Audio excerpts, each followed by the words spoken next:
All right, and we are back. And ladies and gentlemen, it's an absolute honor today to sit down with my friend Hunter Malone. But before we get into this episode, I just got to say thank you so much to Maria, my boy Kevin, and my boy Sammy at Moto America, and Lee and Will and everybody that I didn't meet before that I met this weekend. I was a lollipop guy on the grid the whole weekend. It was, man, dude, what an honor. What so much fun it was. I had the best weekend, and it's all because of Maria, Sammy, and Kevin. Listen, I love all three of y'all. You already know, but I had to give my shout outs. And also on that, before we get started on her, dude, listen, big shout out to all the corner marshal workers, all the guys and the girls that go out there and do it. Without you, we would not be able to show up to the track. So listen, again, I love every single one of you. Thank you so much for showing up, putting in all the hard work, and you are much appreciated. I recognize it. Hunter recognizes it. And there's a lot of people that do. So I just personally wanted to say thank you so much. And if there's anybody out there that's listening to this now or that's going to be listening to this, see what I did, right? If you have any questions, listen, we are looking for corner marshal workers in Moto America. Please reach out to me. I will send you in the right direction to get you signed up and make it happen. And you have a proper mega weekend. It is so much fun. Meet amazing people, and they become your family and your friends. And the thing that I call our beautiful circus, right? So, anyway, ladies and gentlemen, Hunter Malone, bro, welcome to the podcast. Thanks, man. I really appreciate it. It's an honor to be here. Listen, bro, like I said it a million times, Hunter's absolutely on mine. But Hunter, me and you got a lot to talk about, ladies and gentlemen. Yeah. We are absolutely going to do a part two on this. But as always, Hunter, where did your journey begin on them beautiful twos? So my journey began. The bike's still in the back corner there on a '95 Ninja 250. I think in like 2013 or about 2012, 2013, I did my first like license with a club that's not around anymore at Howlett. And I was currently at the time I was in the reserves, and I thought I could make both of those work with a monthly commitment, and fulfilling that obligation is really tough to once I saw what club racing was going to be like, I kind of knew that like I got to postpone that. And it was a struggle to keep that kind of at bay. But after my contract, I went, full force. Like it was time to make it happen. I So, love yeah. Hey man, thank you so much for the military service, man. My dad was Oh, a fighter thanks. pilot, man. It's nothing but love. Again, just like the corner marshal workers, bro. If you didn't do what you do in the service, none of us would be able to sit here and have these privileges to do what we do, right? And I've had friends on here that, oh man, I just did this and I just did that. I said, no, bro.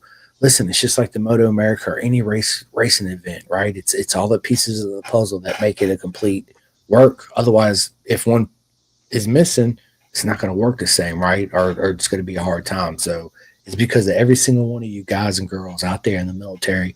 Again, it's nothing but love, and thank you for your service so much, man, for sure. Thanks. Thanks. Yeah. So anyway, dude. So getting out, did you obviously dirt bikes? Did you grow up riding dirt bikes, or was it 250 your first? The 250 was my first. Like, so growing up, I didn't have a lot of access or knowledge about motorcycles. I was kind of like envied people that had bikes and stuff like that. But my uncle and my cousins, they were actively racing whenever I was younger. So I saw them kind of doing it, but I had no idea about the world of road racing and sport bikes and all that. It just I never knew it existed. So after the starting out on the 250, I decided I'd try to follow the path of my family members and bought a what was it, a Suzuki RM 125. Got out there, started riding that, did some state races, motocross, and did a few seasons of that to try to get, training in a low grip environment, and kind of just went from there. And I've kind of since put that like motocross on the back burner because like the risk for injury is just so high. I can't just go out there and tool around. I want to, work on stuff. And it's just so wild, but I do miss it. I miss it so much.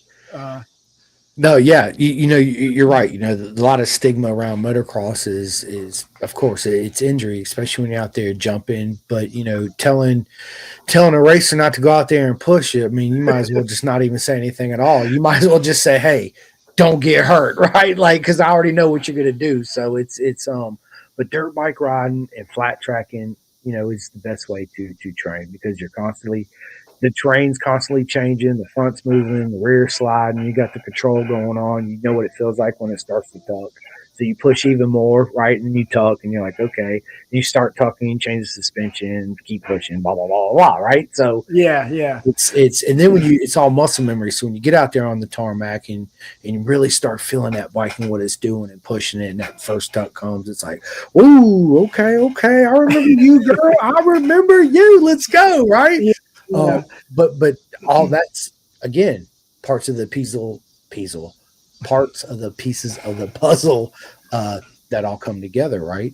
Yeah, yeah, and it once I finally learned how to like trust the tires on the surface. I mean, it did kind of unlock, but I was probably like a mid, maybe lower C rider at motocross. I wasn't good by any means. I still can't ride a rut to save my life. So, but I Neither love can I I. love doing it.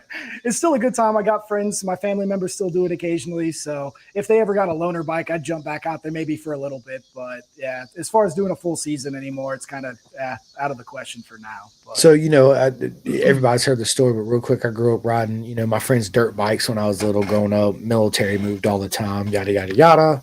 Anyway, so I was talking mad trash one day. I was like, "Yeah, I'm gonna hit these jumps. I'm gonna do this. Bye bye."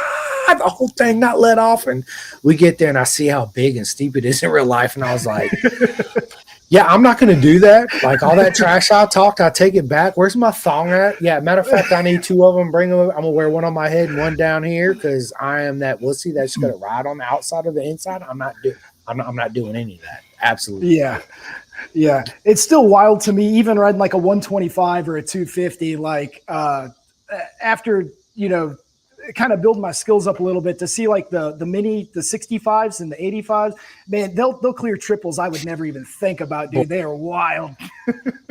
Funny story. So we was in Richmond.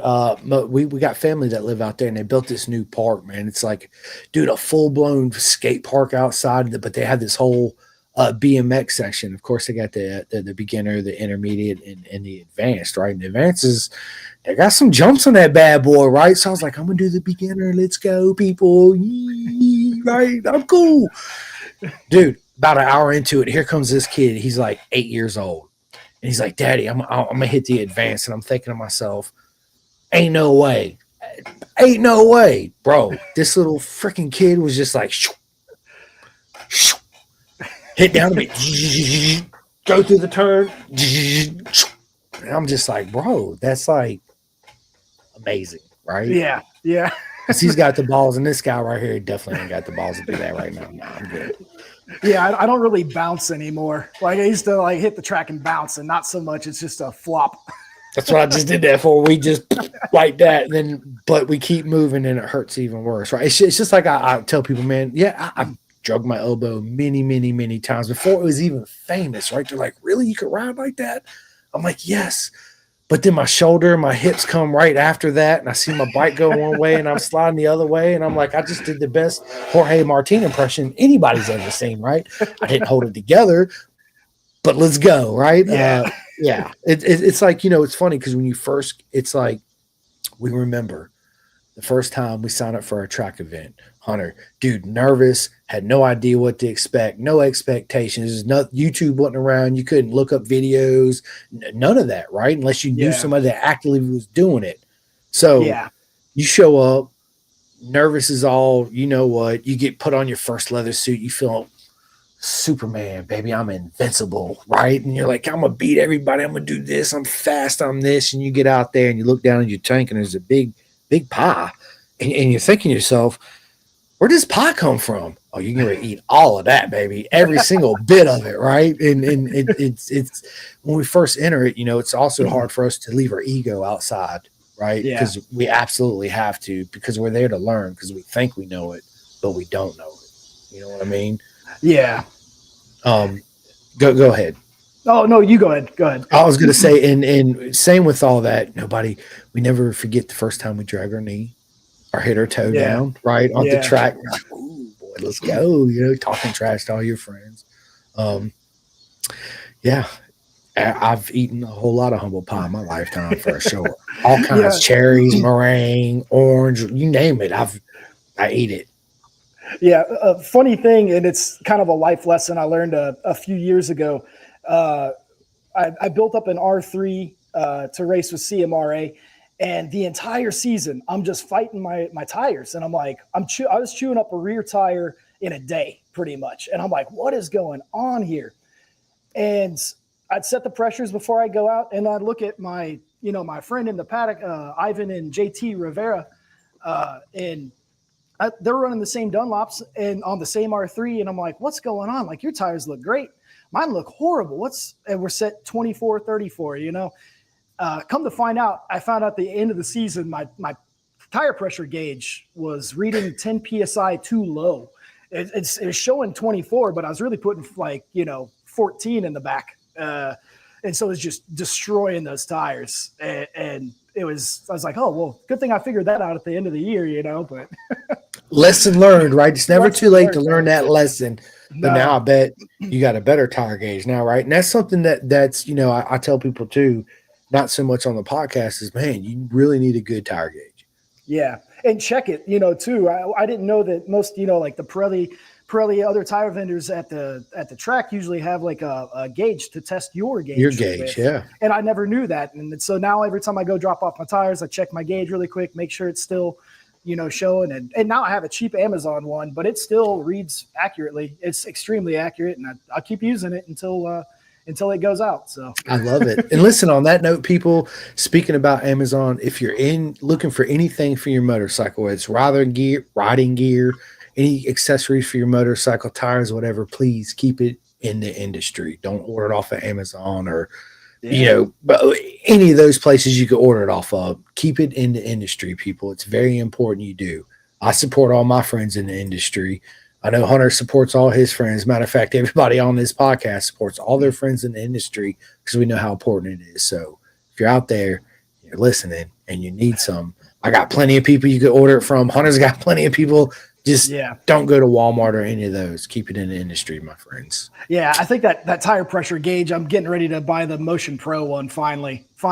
So might as well support them. They put out great products. So yeah. Absolutely, man. Absolutely. It's super imperative, and there's a lot going into getting involved in your first track day, putting on the orange T-shirt, doing the mock-up race at the end. You just can't crash, and you get your race license. So I was looking for, and I tell all the time, dude, I found my very first road racing license, 1999 CCS out there in Phoenix, baby. Look at that, boom, there it is.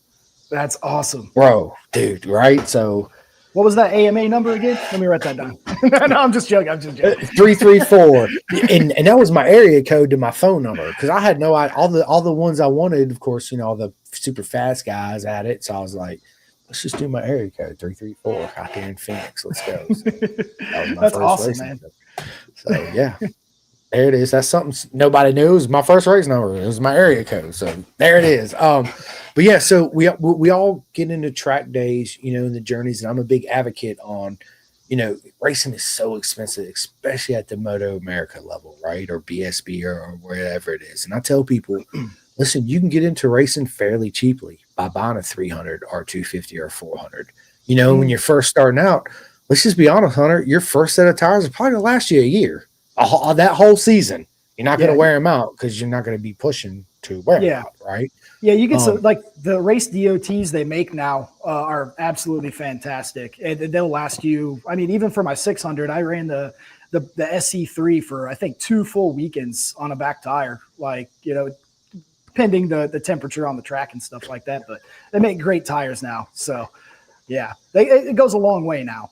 It is, and it's all trust in those 2 black round things we call tires. That's where all the trust comes in. That's what enables everybody to push. Is that, of course, suspension's got to play with it too. But it's all about the 2 black round things, people, for sure. Yeah. I think the biggest thing, like getting into like track days or club racing, is finding the support, like whether it's somebody who knows their stuff about suspension and can help you out. And I think one of the biggest things also that I realized was, not being shy. If you're just honest and genuine, I think I found a lot of people, you instantly become best friends. They'll help you out with anything. I've had fellow competitors with CMRA like Linda Sprockets, for endurance racing. Like everybody's there to help everybody. It's fantastic. So yeah, Listen, no, sorry, I didn't mean to no, cut you. But what you just said, not even at that level, but also at the Moto America level. Because so at VIR, my boy Jason Doss, big shout out to Jason. If you guys missed this episode, please go back and check it out. It's absolutely fantastic. So we're at VIR, and he actually lended Matty Skoltz his R9 rear sprocket. He had, I think it was a 43 tooth that they were yeah. looking for. So he gave it to him off of his bike, and Matty Skoltz ended up winning the race and setting the track record, right? So Whoa. they sent it back to him, and yeah, he's gonna frame it. I was like, yeah, absolutely frame it, bro. What are you talking about, right? And yeah, so there you go. It even happens on the professional level because Yeah. everybody in the circus is, for the most part, absolutely amazing human beings. Yeah, for sure. And I was kind of curious as to that because I've never been to a Moto America event, even though I've kind of piqued my curiosity about trying to. I wasn't sure how that worked with like the kind of the privateers, the other people in the paddock. If there was that, if they're super competitive or if there was support there. If you didn't know anybody, like I Yeah, wasn't sure how that kind of went. it's just like exactly what you just said. Don't be shy, Okay. people. Go out there and ask questions. There's so many. One beautiful thing about Moto America is it's an open pit policy, meaning you can show up and you can walk straight up to Jake Gagne, Kane Bobier. You're literally 5 feet from the mechanics working on the bike. Like you see them come in and out. They got the fan walk. Like anybody you want to meet, you can absolutely no problem. Privateers too, the same way. The of course all the professional the big teams are always up front and then so on and so forth back, right? But it's all wide open. You just show up and walk around and people talk. It's absolutely uh, amazing, right? And Jason Bartlett, what is up, my man? Nothing but What's up, love, Jason? homie. Yeah, Jason's absolutely amazing. He said the pros are just another racer, Yeah, and yeah, that's it. Not only that, they're just like me and you. They have likes and dislikes and foods and books they listen to and music. And that's why I ask those questions at the end, right? Because I want to know what you do away from all this, not just how you got into it and all that good stuff, right? Which is absolutely amazing because everybody's got their own beautiful journey into road racing. But to me, it's getting to know you as a human being, putting you down to the fans level, so to speak, right? Making yeah, everybody equal as equals. Because at the end of the day, even Josh Heron and Cam Bobier and Josh Hayes and freaking Luke Hedger and Bradley Ray and Toprak and Valentino Rossi, they're just like me and you. We poop, we pee, the whole nine. There's nothing. No, the only difference is they got this thing right here that just allows them to be uh, something magical on two wheels, right? Same thing with the TT racers. All the women and men and young adults that do the TT, they are that to me, those are the real aliens of the sport. Not taking nothing away from my boy Rossi or Nikki Hayden or Mark Marquez or any Jorge Lorenzo Stone or any of those people, right? But to do a real road race at the Isle of Man, the Northwest 200, the Macau, whatever it is, those are that certain level different. yeah, yeah, Especially, there you go, thumbs up, right? Especially the monkeys and the sidecars that are just like, yeah. Yeah, that's absolutely wild to have that level of trust, going around a public street with a wall right beside you. There's nowhere to hide if something goes wrong. nowhere to hide, my friend. Absolutely not nowhere to hide. Speaking of that, do you watch the TT? Are you a fan? Yeah, I mean that's what honestly kind of spurred my huge like entry into to getting into club racing was I saw I believe it was 2012 or 2013 saw the film Closer to the Edge, the TT movie. Have you seen Dude, that? bro, are you kidding me? I got it on I was gonna say DVD. What are it's you talking about? Have I seen it like 5 million times, dude? yeah, Listen, people, Closer to the Edge. If you have not seen this film, please yeah. stop listening to me and Hunter right now. You can always Go. go back and listen to us. You need to go watch Closer to the Edge. And just prepare to have your mind blown. It's what a film that is. I know, and like that really, like, yeah, it'd be kind of like, meandering about my life at that period of time. And once I finally saw that film, like, it just went off like a light bulb. Like, this is what I want to do. Uh, and so since then, like, that's been my goal, really, is to get overseas and do some of the road races over there.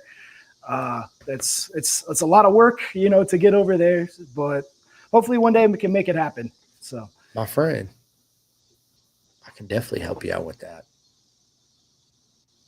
Did you hear me? Did you hear me, Hunter? yeah, I think you cut you out a there? little bit. Sorry, say Okay. that again? I said No, I didn't. I can definitely help you out with that. Are you there? Oh, okay. Sorry, I Yeah, think I don't have great signal here. I see that. You know what I call that, Hunter? I don't know if I'm losing. I call that Taco Bell internet. Are you there? Sorry, I think I lost connection. You're good. We'll wait on you, my friend. We will wait on you. But Sorry, again, can you no, hear you're me? good. Yeah, I can hear you. Can you hear me?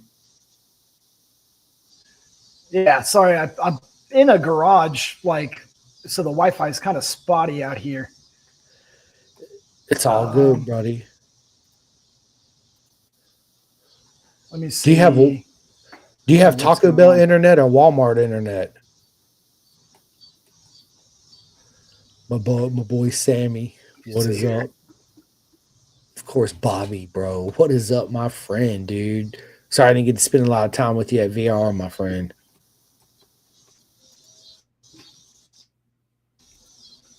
That Walmart service. Sorry, I'm kind of. Are you there, Chris? Yeah, I'm here. Can you hear me? Huh. Oh, there we go. I think it's coming back in now. Sorry about that. Nah, dude, listen, you're good, bro. No worries at all. As long And we're back. you can hear me now. Yeah, yeah. There we go. Look, I think oh, that's yeah. Okay, now I got you. Sorry about that.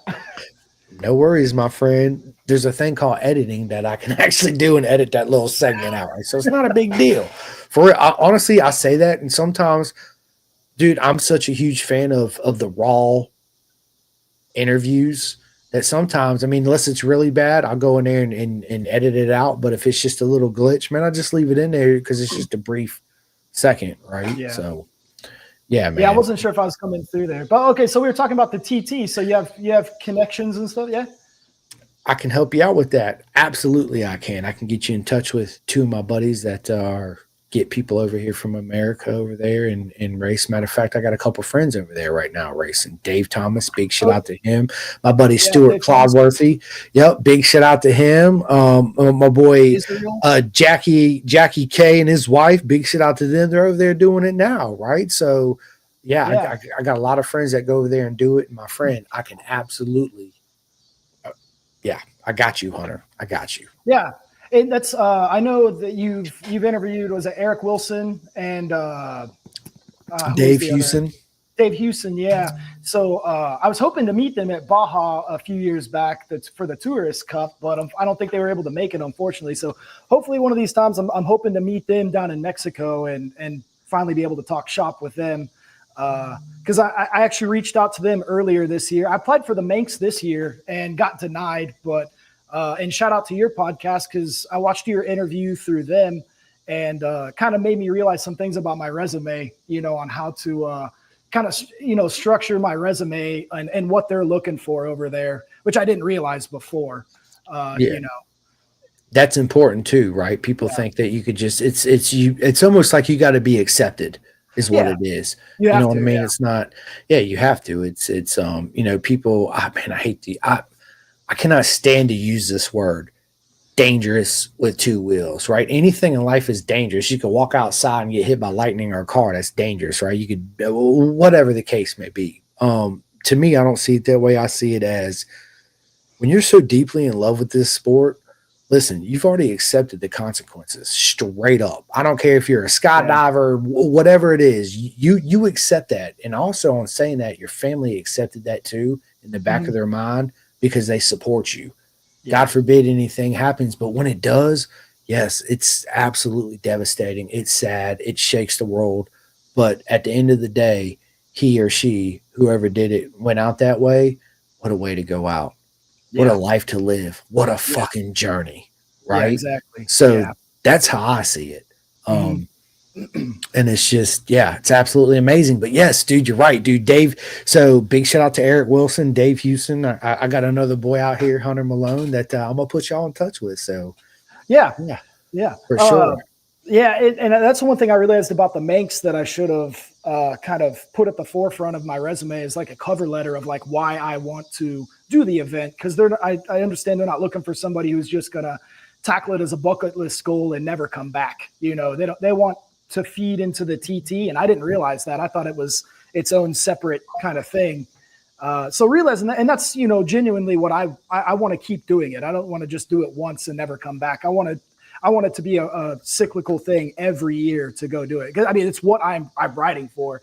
The club racing is kind of just training for that. Like that's the ultimate goal, is just to go do that every year over there. Hunter Malone, I love you, bro. That's the best thing I've ever heard in my life right now to this day as we speak, bro. Let's go. I got you, bro. Trust me. We're gonna make this happen, right? I really want to. Oh, thank you, Really, man. listen. I tell all my friends this, bro. Whatever visions and goals you set forth in life in this beautiful store, beautiful life we have in this sport, man. I hope you achieve them 10 times over, 100%. I'm an absolute fan, dude. Let's go, man. 100%. And of course, we got my boy Jerome up in here. He said, nice hat. Bro, listen, all because of you. This is Jordan. Yeah, Chowowski Motors. Boy, let's go. Motorsport. Dude, so I hit my boy Jerome. Remember, you guys hear me say it, dude. Keep it in the industry. I said, Yeah, Jerome, we were Facebook friends. We actually met at VRR. It was an absolutely proper mega time we had. Can't wait to see you again, my friend. Thanks for the merch. You hooked me up with a hat. I got a shirt. Yeah, keep it within the industry again. If you need anything for your bike, go to Chowski. Hit me. Just listen, you guys, send me a message. I'm gonna hook you guys up. I'm gonna send you in the direction you guys need to go. So he says, good to see you, my man. Show is, yeah, dude. Thank you, my friend. Thank you. Nothing but love. Absolutely. And then we got my man, Will Lynn, dude. What is up, bro?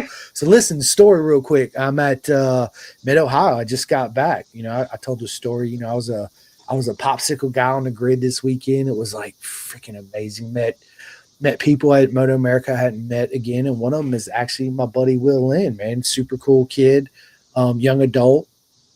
He first race working for Moto America was at VR, my home track, and the second one was at Mid Ohio, and he will be. I don't know if he's going to Texas. I can't remember, but he's also going to be at Jersey at the end of the year. So he's one that's actually worked for Moto America. Which, thank you, Will. yeah, Absolutely, thank you. So yeah, man. But dude, back on the topic, bro. Seriously, that I tell people, dude, it's for me personally, it's the TT, BSB, and then everything below that is on equal terms. Yes, I'm talking about Moto America and Moto GP and all that, right? There's just something about real road racing is I remember the first time I seen it, bro, it moved my soul in a way that I've never felt before. As far as watching motorcycles, I was like, I can't believe this is real. Like this has got to be fake. It's not fake, right? yeah, And since that day, I've been a TT butterball nut house, right? yeah, Anything road racing is just it's the most beautiful poetry in motion you've ever yeah. seen in your life. It's just and now you watch onboard videos, bro. It's like I can't even watch that shit half the time because it's like, and I'm like, I can't even focus on the TV, right? It's absolutely nuts, but it's so Yeah. beautiful. Yeah, you should come out to Mexico sometime, man. It's a good event. And that like my first year there, a few years back, I was only on the R3, but it was a really the experience was like nothing else. I've gridded up, hundreds of times, with the club racing stuff, but nothing beats the feeling of being on a public road and when the flag waves and it's just you in the course. There's nothing else like it. You're not fighting any other competitors. It's you and the clock, man. and what you can, do. So it's a completely different experience. I love it. Bro, so dude, Hunter, tell me, how did this whole Baja Tourist Cup come together for you? What was your experience of your first time actually doing it on public roads? I think I'd heard about it through a friend of mine. And I just figured, I was like, the Pikes Peak is no longer a thing for the motorcycles. Yeah. So I figured, like, this is the only accessible real road race I can do. And so me and my girlfriend drove down there. It took about 24 hours to get down there from Kansas City, and didn't know what to expect. We've never been across the border before. The race takes place in Tecate, which is just like right on the border there, just south of it, like 20 miles. And it was a fantastic event, and it confirmed a lot of things that I had thought about real road racing, that I hoped to be true. And like the fellow competitors, like it wasn't competitive as a means. It was you in the course, and then after you did the races, it was everybody hanging out, having drinks, going to get food. It was super genuine, and I met a lot of like just super down to earth people, and that's exactly what I was hoping to have. So it was such a good event. But the course itself is pretty, especially on a 300. It's you're just pinned in sixth gear for minutes at a time. It's I think I hit 119 on the 300, which was absolutely, I didn't think I could do it, but I got the tallest gearing I could from Spears Racing, and the Gearing Commander website was like, it said it would do 119 miles an hour, and there's the last section on the 4-lane highway, and it's 2.5 miles downhill. And I'm watching the GPS speedometer. It's like 115, 116, 117, 118. I'm like, oh, come on. And 119 right into the braking zone. And it was like, I did it. I love it, man. I love it. It's again, anybody out there, even you that do race on the open roads, it takes let me ask you this, since you've done it, dude, does it take you a different approach and mindset racing a closed circuit versus the Baja? Yeah, I mean, in my experience, and that's so knowing my goal to get over to the Manx and the TT and the Irish road races, I've always kind of put that as my goal is to be more so like safe, but also push my limits like very incrementally. So I try not to get down on myself whenever I set like lap time goals at club racing events and stuff, because I'm more concerned with the safety and the being consecutive with a decent time. So I'm trying to stay locked into that mentality, because I mean, on the public roads, like I said, there's nowhere to hide. The track surface in Mexico was 32 degrees in the morning for practice. So it's cold. It's cold. It heats up quick, but I think it was like 32, 33 degrees. So it's on the DOTs, it was a little nerve wracking, but a little sketch. They held up good. I didn't get any slippage or anything, but unfortunately that year I did crash. So they do 2 5-lap heats for the race. I had thought it was 10 laps altogether, but they can't shut down the road for that amount of time. And I crashed on basically the 10th lap, the final lap, with 2.5 miles to go. Something locked up in the front wheel, or I think I hit a weird section of pavement surface, and the bike just tipped over and it went right into a guardrail. And luckily I didn't go with it, but it's just kind of one of those things, you just walk away from it, and it is what it is. I was hoping to put up a result, but I'll try to come back this year and finish the race. That's the goal, is just to finish. I love it. So when is the next Baja, man? I think it's October. It's the first week of October, pretty much. So I'm going to plan a little bit more this year and try to take an extra day to like go ride the course, help out with the course and stuff. And that's kind of one of the things I realized about Manx is like, I've got kind of two ways to go, and going overseas is not cheap, and it's not easy to do, especially as just a privateer. So I kind of realized like I'd like to help grow that event, you know, and I think that might speak more to the Manx officials, you know, if I become, you know, help make that event more safe and put that on a bigger platform is something in the North America region to do.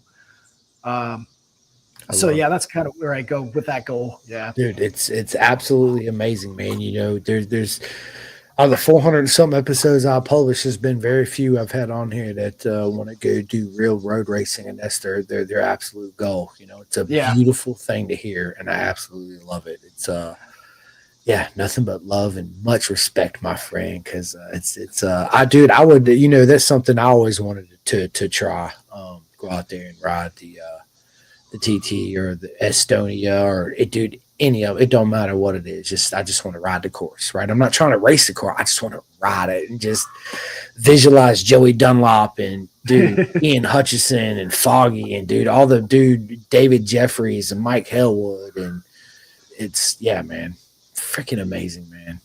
I Yeah, it's love it. absolutely insane to think. Like, I mean, doing that on a vintage bike, even still today, is just like absolutely wild.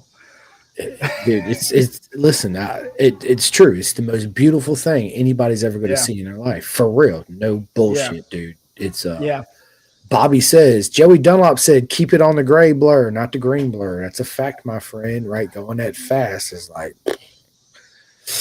yeah, yeah, man, dude. yeah, I've watched the TT every year for I want to say '04 on, '05 on. Dude, I got a stack of freaking Duke video DVDs on the TT. It's yeah, man. I'm a nerd. I've yeah, read books, audio books, anything on the TT. I listen to. yeah, and especially right like nowadays, the TT puts together like a broadcast package for like I think it's £15, like which is insane to get like 3 months of coverage for you know that cheap of a price. It's absolutely and there's interviews. They do a really good production of it, and it's good to see you know the event from all aspects of it. I love it. It's called TT Plus, and it is Yeah, TT Plus. absolutely amazing. I tell everybody when it's coming up, listen, if you don't download you can download TT Plus and watch some of the videos. They're for free, but if you want to watch the live event of the TT that year, you got to pay. It's only like I think it's 24 US dollars, 22 US dollars. I mean, it's nothing. And you know, Yeah. you unlock all kinds of shit. You go back and watch all kinds of TT. It's yeah. I get lost. I'll sit down there for days and just be lost. It's the only time I sit down and really watch any TV at all, to be honest with you. Yeah, and I try to put it on the shop like in the background as I'm like working on stuff and like the TT and MotoGP. I try to keep up with it, but it's like I'm just always so busy. You know, I try to tune in when I can, and the same thing with Moto America. I try to tune in when I can, and you know, get it reinforces getting stoked about racing. I just love it. Yeah. Absolutely. You know, it's funny because when I go to the races, man, I don't even watch the races because I'm too busy running my mouth to all my friends. Well, it's the only time I get to hang out and see my friends and actually have a conversation, get those hugs. And, you know, I Yeah. get asked all the time when I'm at the races, dude, where's your camera? How come you don't have it out doing all these videos? I'm like, dude, because it's my way to disconnect but stay connected at the same time. So I still go around and do my networking and get people on the podcast that hadn't come on, set a day and a time and exchange numbers and all that. But it's my time that I get to sit down and hang out with my buddy Trevor Watson, right? Big shout out to Trevor, man. It was absolutely amazing seeing you this weekend. Unfortunately, we didn't get a whole lot of time to see each other, but the time that I do get to see my friends, whether it's briefly or 30 minutes or whatever it is, it's an absolute honor. It means more to me than the podcast or any of that is having that friendship and that connection, you know, if that makes sense. So it's yeah, big shout out to Trevor too, man. I see you. He says, "What's up, Lollipop Simcoe?" That's right. So everybody's been calling me funny, so I'm out there working the grid, right? And I put out a post, you know, hey, I'm working the grid today, blah blah blah, because I was absolutely stoked, dude. What a great time! The next thing I know, when I get back to the Airbnb that night and I'm scrolling on my thing, I get all these notifications. And dude, people are posting pictures of them taking pictures of me working the grid. Dude, it was freaking I love it, man. I freaking love it. But yeah, Trevor, I seen Trevor out there who's on a grid. He gave me a big old fist pump right before we went out. I'm proud of you, Trevor. You had a great weekend, my friend. You know, and was saying that, you know, all my friends, even you show up to a weekend with these expectations and and things that you might be struggling with either here or body wise or whatever, and it just don't work out. It does sometimes, right? So, um, he says, "What a great honor you are, a lollipop holder on row six." Thanks, buddy. Thanks. I'll be there at Jersey too, doing the same thing, right? So yeah, man, it's honors all mine, Trevor, for sure. And then we got Michael Sneed, bro. What is up, my man? What up, Simcoe? Hunter Malone is a solid dude. Yes, he is, Also, my friend. mega like huge props like Michael and Aiden this past Yeah. weekend at Ohio, man, like putting up those results. Like I was so stoked watching that super sport, those two super sport races. Good job, guys. Good job. Dude, I'm a huge fan of Aiden and Michael. I've known Michael for several years. Every time I see him, it's nothing but hugs and laughs for that brief second again that I get to see my friends instead of walking around putting my camera in everybody's faces, which nobody wants that. I don't want to do that. I wouldn't like that if I'm somewhere and somebody's just like boom, blah, blah, blah, blah, blah. You know, Yeah. it's also a respect thing for me. You know, I know all my friends are there. They need to concentrate and focus on, racing and performing their best. So the least I can do is just show up and give them a big old hug, say, man, I believe in you. I'm proud of you. Let's fucking go. And I'll be cheering for you and let them do what they need to do right here and prepare for that battle. Right. So, Yeah. yeah, but yeah, big shout out to Michael Sneed. Thank you so much. Dunlop, man. Thank you for all you do. Thank you for all your service, my friend. Again, just like Hunter, nothing but love to you. And of course, Aiden Sneed, my boy. Every time I see him, it's nothing but hugs and smiles. And yeah, you guys stay tuned. Me and him have been going back and forth. So I will eventually end up on here with Aiden. So we're gonna Yeah. make it happen. And Michael too, man. I'd love to sit Yeah. down with Michael. You know, that's one thing that I love to do is sit down with the young adult or the child and turn around and get the parent on too, right? Because they tell the same but different story. And then when people listen to it and they wonder how they can get in the sport, man, I've had so many kids and young adults on here with their dads that tell their own journey and the way that they made it. It opens up the doors, and there's many paths to do it. So, yeah, man, big shout out, Michael. Freaking amazing, bro. I'll see you at Jersey, my friend. Let's go. And of course, Sammy says we need to put you on the tire tech next time. Bro, I thought you loved me, Sammy. Like, really? Love it. Whatever, man. I'm here for you, bro. If that's what y'all need me to do, I got you. 100%. I got you. Listen, Hunter, dude, we're 45 minutes into this already. I told you it was going to go by super fast. Yeah. So I want to transition into one of my favorite parts of the podcast where we get to Cool. know what you do away from all this beautiful circus, right? Yeah. I'm not going to be able to get through all these because I have a lot. So I'll save some of them, the rest of them for part 2 and part 3 because there is a lot. So the first thing I want to start with is what's for dinner tonight, bro? Ooh, so yesterday I made some salmon, potatoes, and some green beans. So that's tonight's dinner. So yeah, I work third shift, so I'll be eating my dinner about 2 a.m. So I like it. I like it. Yeah. I made homemade hamburger helper from scratch yesterday. man, it's been so long since I've had some hamburger helper, man. You got me craving that right now. Bro, it's like, but me, dude, I lost a bunch of weight by changing my mind, changing my diet, changing my mind, however you want to look at it. Right. So I started cooking, from scratch at home, watching what I eat, all that good stuff. And man, my wife really loves hamburger. Who don't, man? And the box is freaking good because it's full of shit that we don't even need, right? But it's good. So I was like, It's you so know good. what?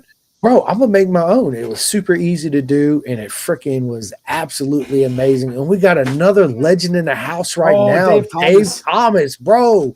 What is up, my friend, bro? You are out there doing an absolutely proper mega job, mate. Can't wait to get you on this podcast. I know me and Dave's been going back and forth, but my friend, you'll Yeah. be sitting in that hot seat right here where my man Hunter is right now. Yeah, soon. yeah, you need to get him on, man. I've messaged Dave a few times talking to him about going to the Isle of Man and stuff. I think he said he blew the motor on the 660 on the where was that? Like was it the Cronky Straight? I can't remember where it was, but man, blowing a motor anywhere on that course is like, oh, I don't know how you save that.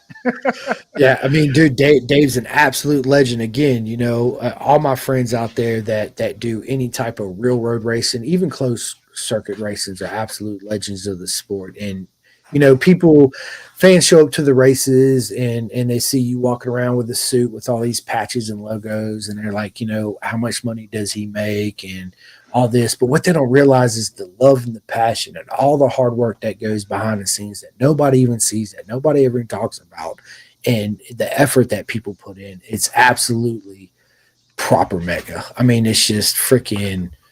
It's amazing, and I mean, it's that's all I can say is nothing but love to each and every single one of you, and the honor and the emotions that every single one of you give me when I watch and I'm friends with you, and I have that human connection and that love for sport for Dave and Stewart and Ricky K and Hunter and everybody else out there doing it, man. It's nothing but love, man. 100%. Dave Thomas says studs.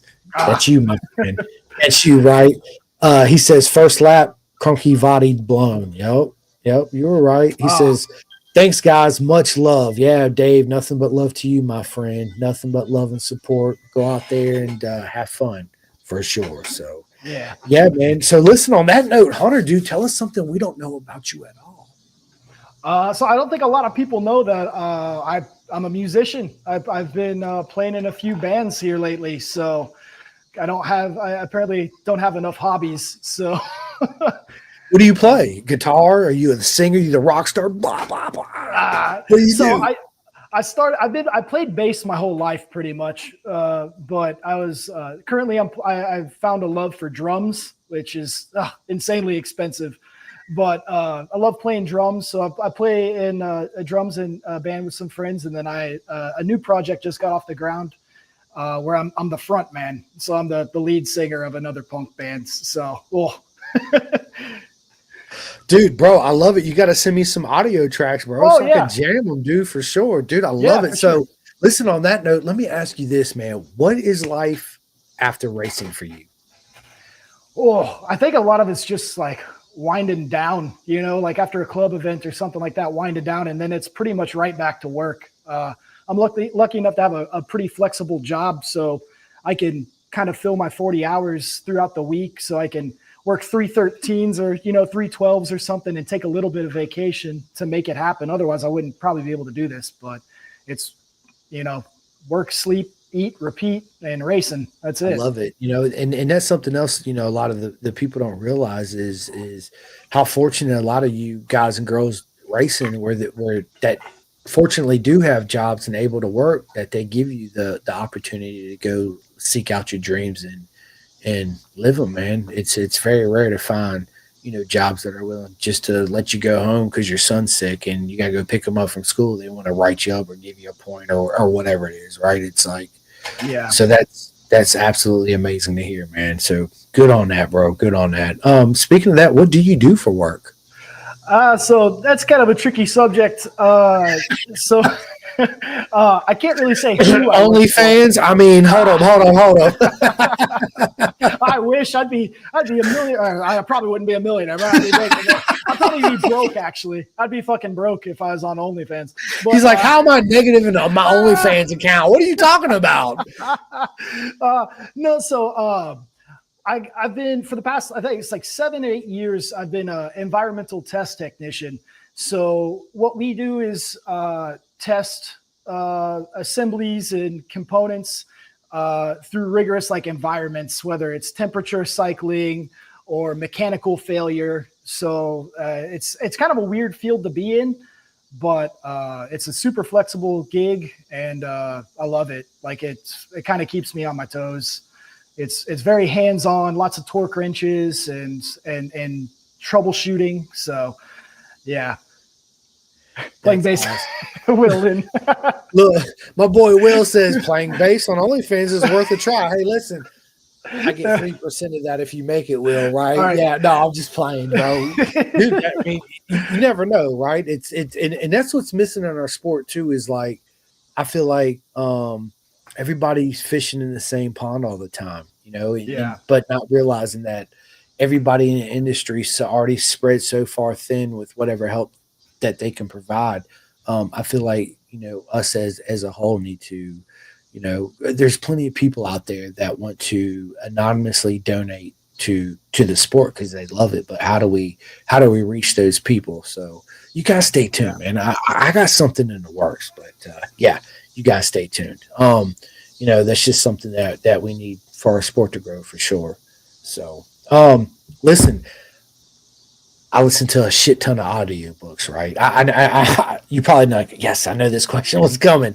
Um, I'm currently still listening to Change Your Mind, Change Your Diet. It's an absolute amazing book. It's all healthy foods, listening to what your body's telling you when you eat foods. You got to change this, and then everything else changes too. It's a great book that I'm currently reading. Do you read books or audiobooks? Listen, you don't read an audiobook, you listen to it, obviously. Is that something Yeah, you do too as well?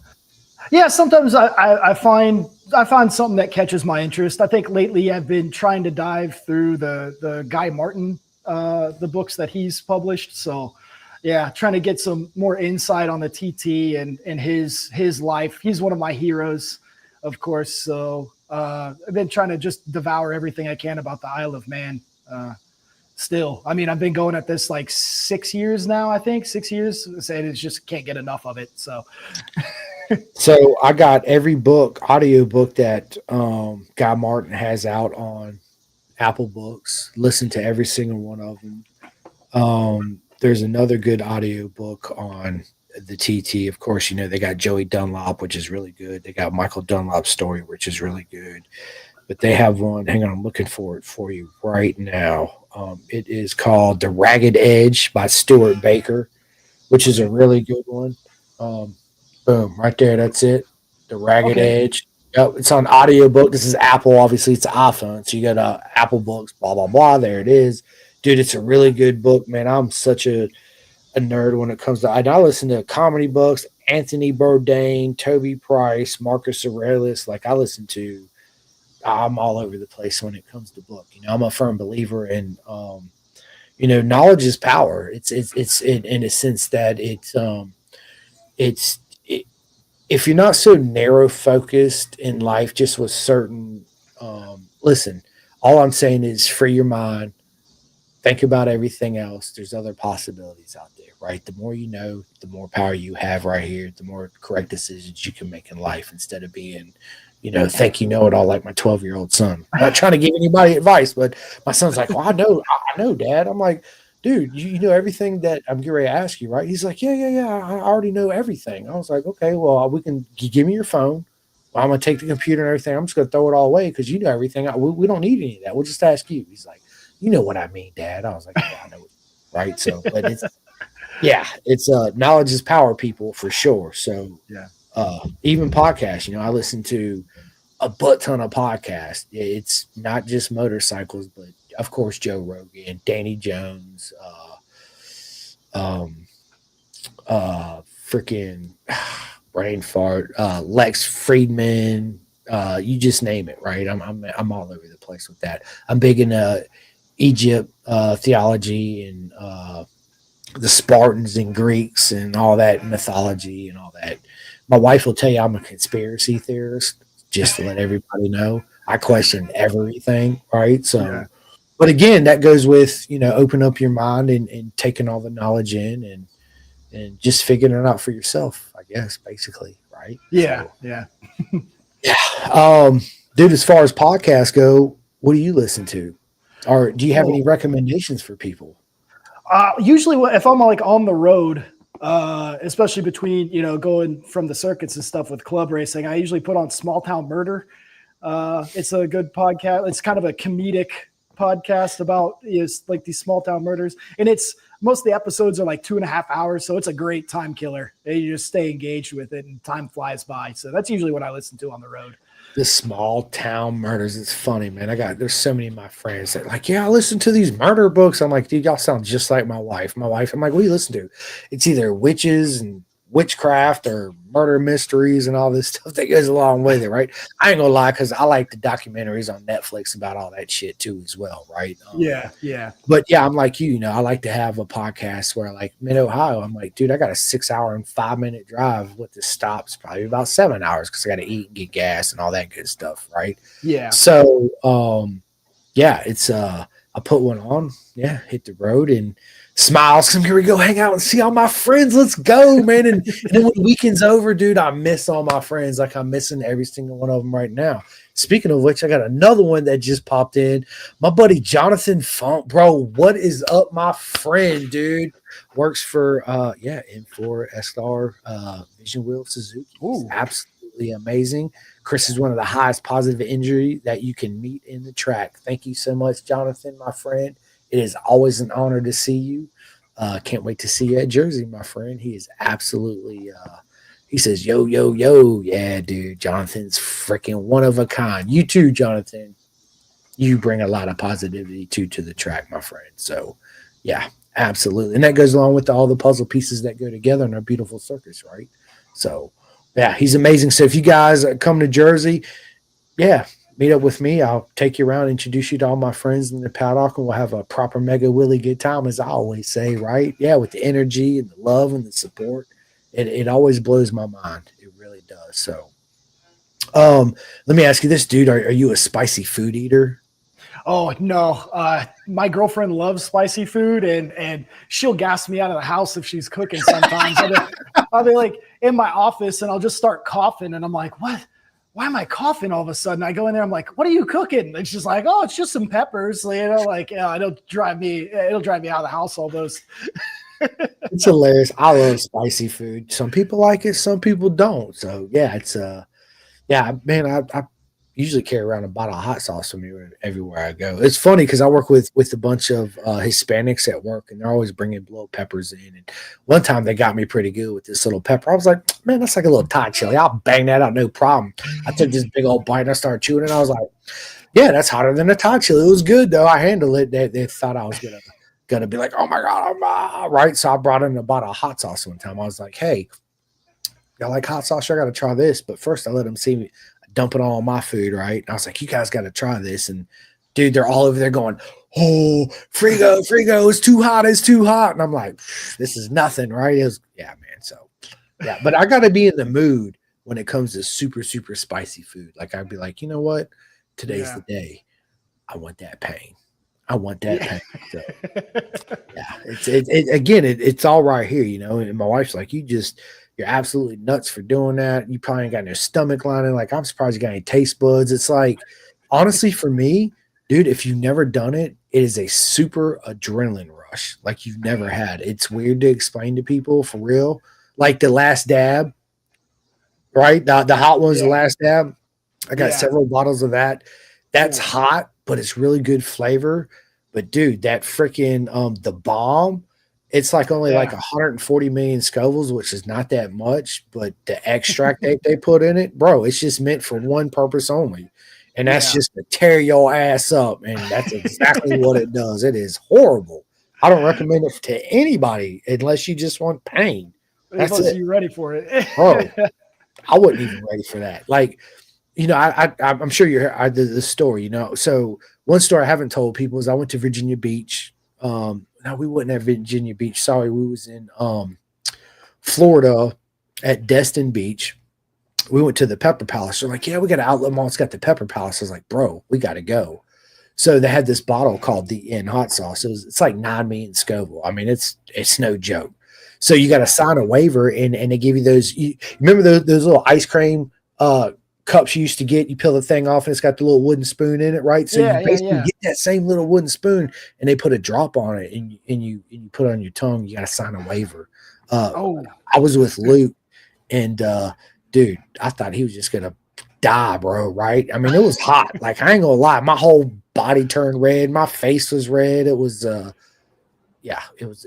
That's the type of stuff you just put a couple drops in like a big pot of chili or something. So, but yeah, the hottest thing was those 13 million Scoville peanuts, bro. That was bro, and you can't drink nothing for 5 minutes, dude. It was the most intense but most hyorific, euphoric that I've ever been in my life. It's weird to explain. It's strange. It was rough for like the next 2 weeks. My taste buds were totally screwed up for like 2 months. Never doing that again. Never doing that again. Right? That's crazy. Not on that level for sure, but it was. Yeah, my wife will tell you. She's like, "You're just stupid." That's what she's like. You're just stupid. You are just stupid. So yeah, dude, what advice can you give to anybody looking into A, getting into the sport, and B, doing real road racing like the Baja and all that? What advice would you give to people that are listening that might be interested in doing it? Yeah, I think one of the biggest things is trying to set realistic goals, and set maybe like a few different levels of it. Like, don't go out there and try to put like, I'm trying to get this lap time or follow this person. Like, sometimes your goals can relax a little bit, and maybe the weekend is just a fun weekend, And I think that's one of the biggest things is setting realistic, goals and expectations. And that way you can walk away. And if you nearly make the mark, that's cool. And you know where to go from there. And if you make the mark of the goal, like you can, it feel is the reward, and having that reward is what's going to keep you engaged in it. I kind of have been coaching a friend of mine who comes from the motocross world. And I've never done coaching before. I don't know everything, but I try to, shed the advice that I've learned and how I approach things. And I think, just setting realistic goals and not trying to go out there and attack every single corner, like relax. And I think another big goal is seat time, man. And that's one thing I love about CMRA down in Texas is they do like long format endurance events. So 5-6 hour endurance events, and price per dollar for like seat time. It's the best way to get, as much time on the bike consecutively. And that's what unlocked things for me was being on the track longer than a track day session of 15-20 minutes. Like go out there, just see if can you ride 30 minutes at, 80%. How long can you stretch that? And what I realized is after about 20 to 25 minutes, things you start relaxing and you kind of start like just going with the flow, and you'll set your PB that weekend, just being out there for that long of a time. So I highly recommend endurance racing for sure. 100%. I'm a huge fan of endurance racing. You already hit the nail on the head. I'm not going to repeat it again. Best bang for the buck, hands down. Plus, I say this, Hunter. So me, you, and somebody else, we're going to do a 6-hour endurance race, 8 hours, 9 hours, 12 hours, whatever it is, right? But the difference is that we got one bike that's set up in between everybody. So it's not a bike particularly set up for me, not a bike particularly set up for you, not a bike particularly set up for him or her, right? So now we're on this bike that's not set up directly for me, but I'm out there giving it my all. But while I'm doing it, I don't realize I'm changing my body position. I'm riding this bike in a different way than I would normally my bike to get the best out of it and the best out of me. So at the end of the day, it's going to make you a better, well-rounded rider doing endurance racing, especially if you have more than just you on that team. Because again, I like my clip-ons out here. Hunter might like his where the elbows are in. I can't stand that. I feel like I'm just rubbing on my titties when I'm doing it, right? Like I gotta have it out here. I like that. Elbows out like Speeds, right? Same thing with your rear sets and the brake and the clutch, the angles, and like, dude, there's so much that goes into it. But you got to make a happy medium, and you learn to push yourself in an uncomfortable situation, so to speak, on a bike that's not particularly set up for you. So, it just makes you a better all-rounded rider. So when you do get on your bike that's home, let's just say it's home, right? Because it is. You go a little bit faster, right? Because you don't realize it at the time, but you learned a lot. And then when you're on your bike, you realize it. You're like, oh shit, how'd this happen? Because you've been doing endurance racing, bro. That's how it happens. So,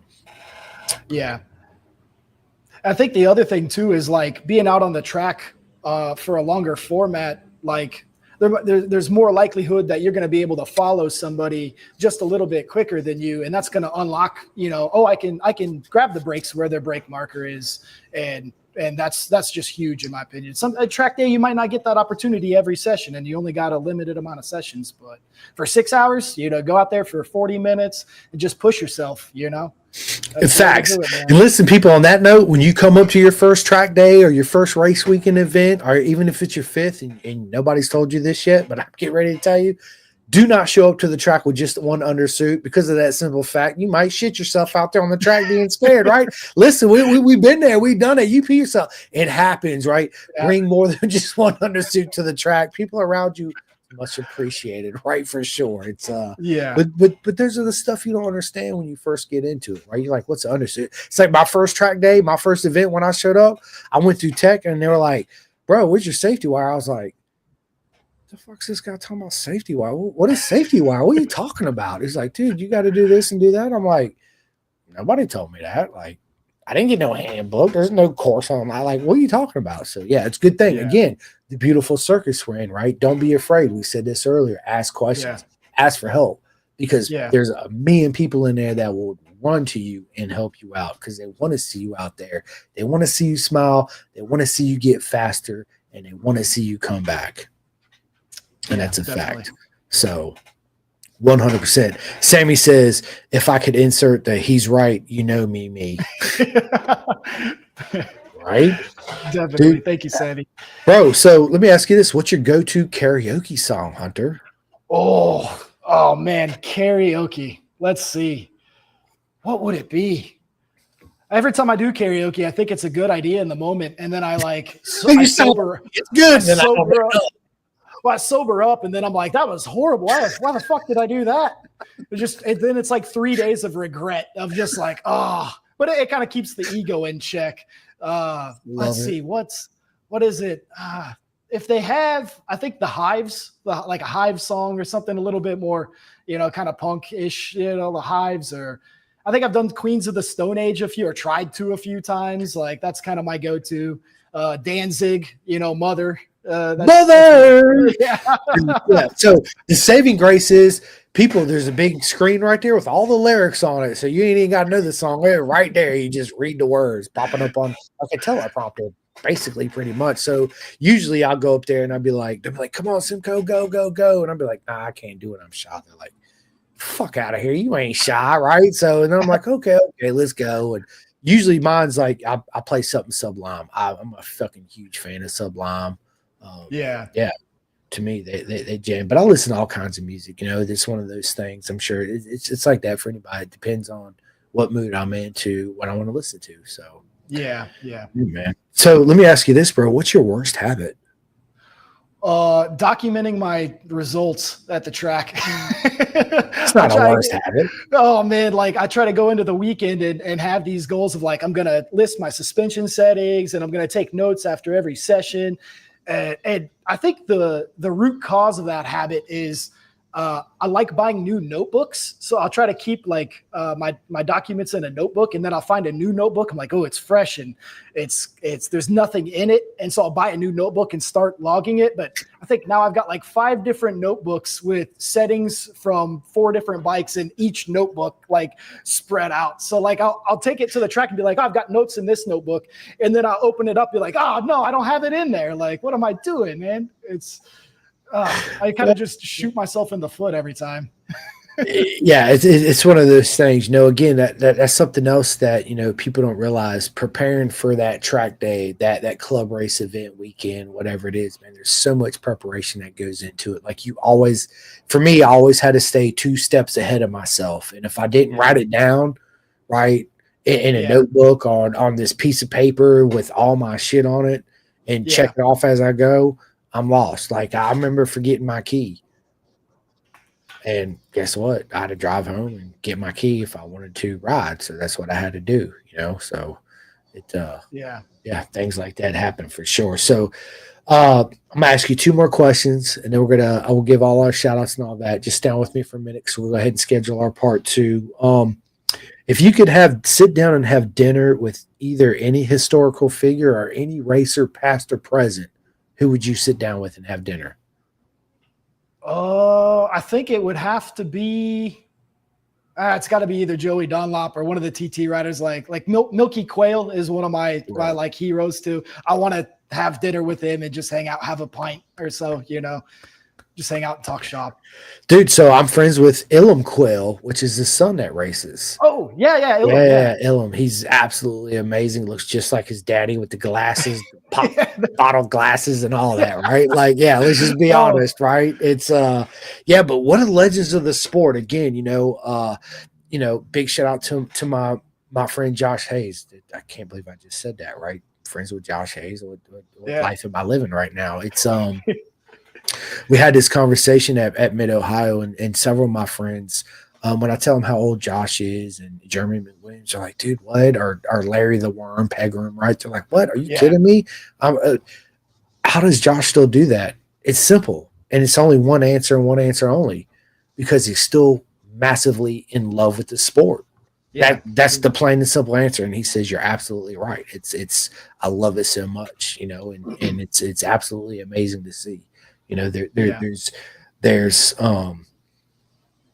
very few people that stay into this sport and that love it so much that don't never want to let it go. And Josh is absolutely, hands down, in my opinion, dude, one of the elite aliens of our sport. yeah, 100%. yeah. Everything he's accomplished, everything he's done, everything he's still doing. It's just yeah, nothing but love, Josh, dude, because you, my friend, is absolutely proper mega. We got my buddy Jonathan. What is up? What's up, guys? You, What bro, up, Jonathan? you. Um, yeah, man. So, last question. I'm gonna save the rest for next time. Bro, money no cost. You could have an Isle of Man TT team. What's the manufacturer of bikes you would have, and who are the two riders you'd put on your teams? Oh man, that's such a tough question. Any bike, like any Dude, bike. I, any bike, any bike, any rider, what team, what's the manufacturer, who the riders you putting on? I think the biggest thing that comes to the top of my head is probably just like either like a TZ 250, or like those have been one of my dream bikes forever. TZ 250, or the like a proper race, the Yamaha, so is it 750 OW01, like and Legend of race a bike. trim. Oh Yes. yeah, one of those bikes. And then let's see who's on the team. Who's on? Man, it'd have to be Ivan Rivera and JT Rivera. Man, they're. I wouldn't be doing this if it wasn't for the Rivera family. So like, and I love hanging out with them. I wish I saw them more often than I did. I miss you guys. They're doing what they're doing though, and they're my family, man. They're definitely my family. Nothing but love for all the Riveras, man. We love you. Thank you so much, man. You guys are absolutely proper mega. Hunter, dude, listen, this has been a proper mega time, my friend. The honor is Yeah. all mine to have you on. I know I keep saying it because I mean it. I'm a end it. You're going to end the show for me. But before I give the microphone to you, but before I hand the microphone over to Hunter and let him end the show, I just got to say, listen, people, I say this all the time, and I absolutely mean it. Thank you so much for everybody that watches the podcast, that likes and subscribes. If you had not, please go like and subscribe to all of it. It means so much to me. The honor is absolutely all mine. Without Hunter and all my friends coming on here and everybody that sees me, man, I feel so much love and so much support. I really get emotional when I talk about it all the time. But thank you again from the bottom of my heart. I love each and every single one of you, 100%. And if I have not met you yet, I will be at Jersey. So anybody coming out to Jersey, trust me, you cannot miss me. Listen, just come up to me. I don't remember everybody's names and faces. I just come up to me, say hi. I will absolutely have a conversation with you. And again, thank you for the love and support. It means the absolute world to me. It really does. And on that note, all my sponsors out there. Big shout out to Next Level Financial, Chef Eats, TST Industries. Everybody asks me where I get my soft shell jacket, my meaty hat, my meanie hats, my beanie hats from. You guys and girls can go to clothingkings.co.uk. Partnership on the top. Hit that, scroll down, pin the gas, baby. There it is. You can get all your merch out there. Some of my friends out here in America, I gave some of my Clothing King merch too, and every single one of them are like, bro, this shirt is absolutely amazing, our hat, and it truly is on another level. So the Clothing Kings .co.uk. Big shout out to SFL Mini GP and NJ Mini GP. That's Jersey and South Florida. If anybody's interested in getting your child in there, or you're interested in getting on a bike, go to miniusasbk.com or sflminigp.com. All you got to do is register. You show up. They provide the bikes, the boots, the leathers, the gloves, the helmets, the whole nine. Listen, there's no excuses. Show up and have fun. Same thing on that note is that, Hunter, when we first, I'm a firm believer that motorcycles choose us. We don't choose the bikes. And what I mean by that is there's people that yeah, bikes are cool. I want to get a bike. I want to pick up some chicks because my friends got bikes and all that. But then there's us that when we fall in love at bikes at whatever age it is, but we don't realize how it's going to change our lives down the road. And we're 5, 10, 15 years down the road. And we sit back one day and we're like, look at the life and look at the journey, all because of those two wheels that otherwise I would not had anything to do with. So that's what I mean by that. So get out there, have fun, go ride. Again, sflminigp.com or miniusasbk.com. Big shout out to RD Racing and all my mates out there in the UK, Jake Marsh and everybody. My favorite track in the world is getting ready to come up, which is Cadwell Park. I hate that I'm going to miss it this year, but you bet your ass I'll be out there next year at Cadwell Park in the UK. Can't wait, but good luck to all my mates out there this week, next weekend. Big shout out to Vet 2 Track. My buddy Jim Whitman has man an amazing program for all my veterans out there. Okay, so if anybody's battling PTSD, whatever level it is, please go to vet2track.com.org. I'm sorry, it's not .com, it's .org. His whole motto is curing PTSD one lap at a time. Absolutely amazing human being. Again, Jim, thank you so much for doing what you do. I love you, bro. Big shout out to 64 Degree Racing and VenomSport.com.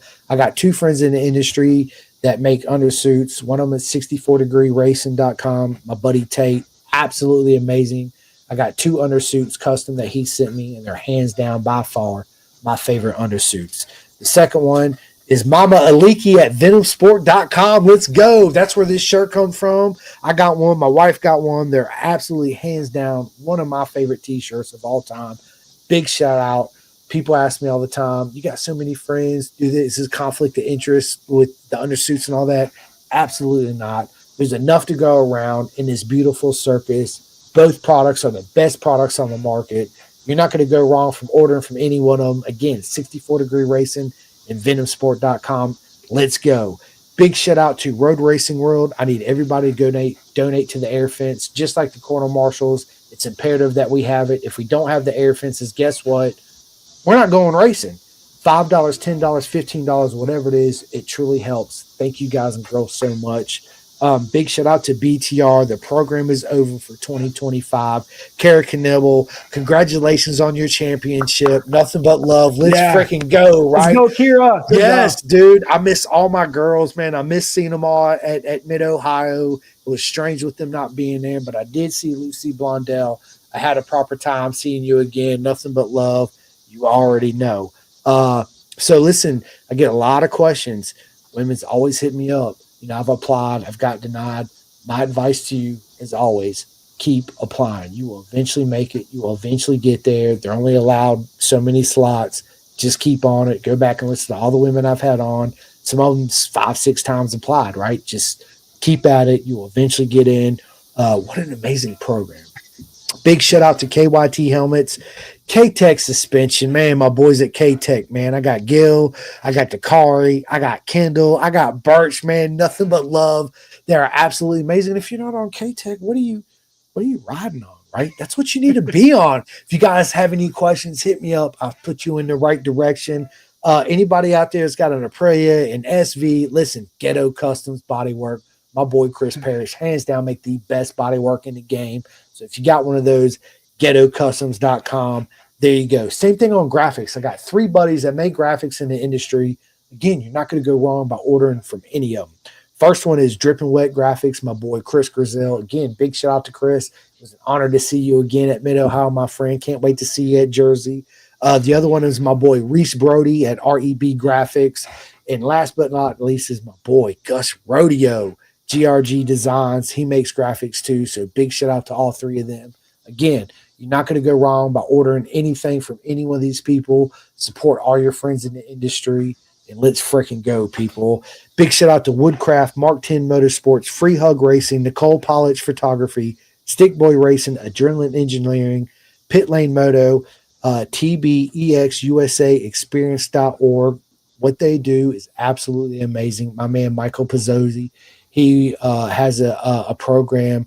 Unfortunately, if anybody's been out there in a wreck where you're paralyzed from the waist down or missing an arm or a leg, listen, you can get out there and still ride. Go out there, live your life, have the best time ever. You need to go to tbexusaexperience.org. Absolutely amazing people. And again, if you go to Texas or you at Jersey with me, my boy Easy Davis is racing on their team. Make sure you stop by, give a hug, get a poster, get that autograph, show all your love and support. Let's freaking go. Big shout out to my boy Chris at CW Moto, my boy Luca Allen out there in the UK.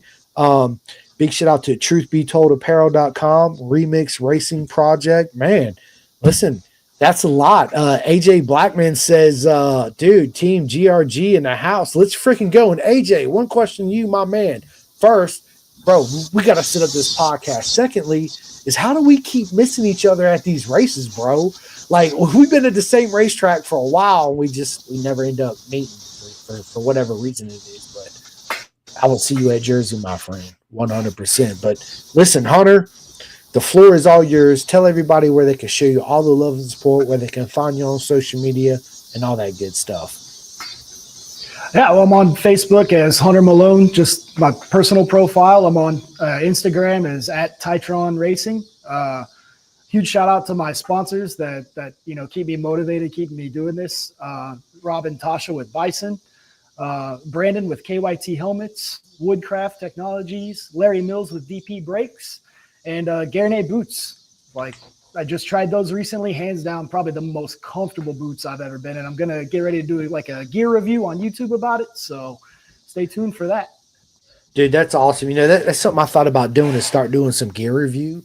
Because I got a bunch of gear. I think that's something I just got me I've had them for a while and a chance to actually ride in them. But once is the Formula Flow boots. I had a pair of SuperTech R Alpine Star boots. Not a huge fan.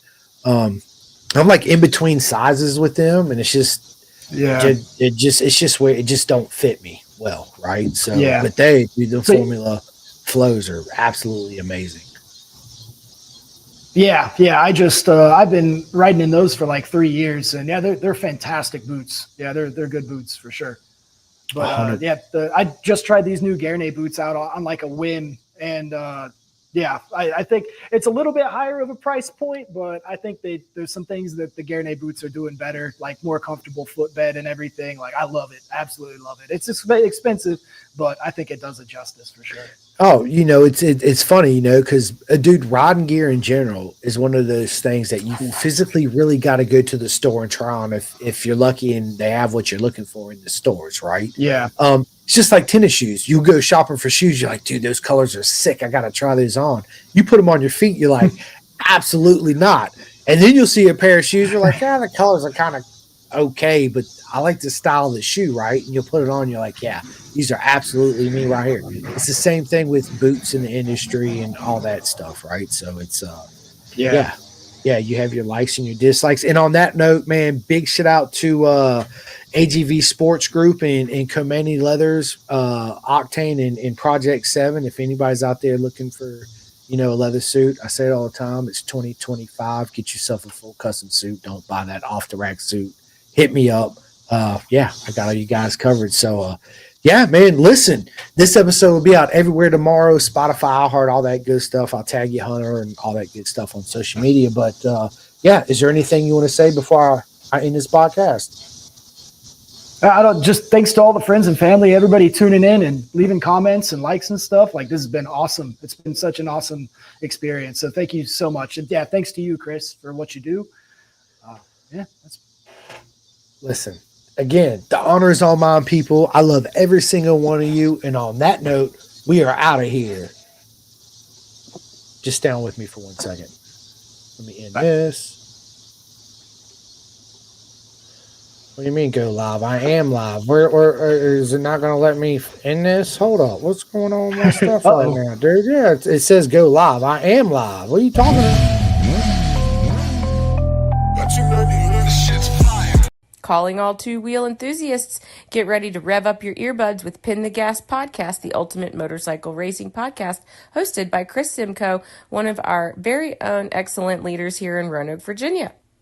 With expert analysis, behind-the-scenes stories, and exclusive writer interviews, Pin the Gas podcast delivers the adrenaline rush of the racetrack straight to your ears.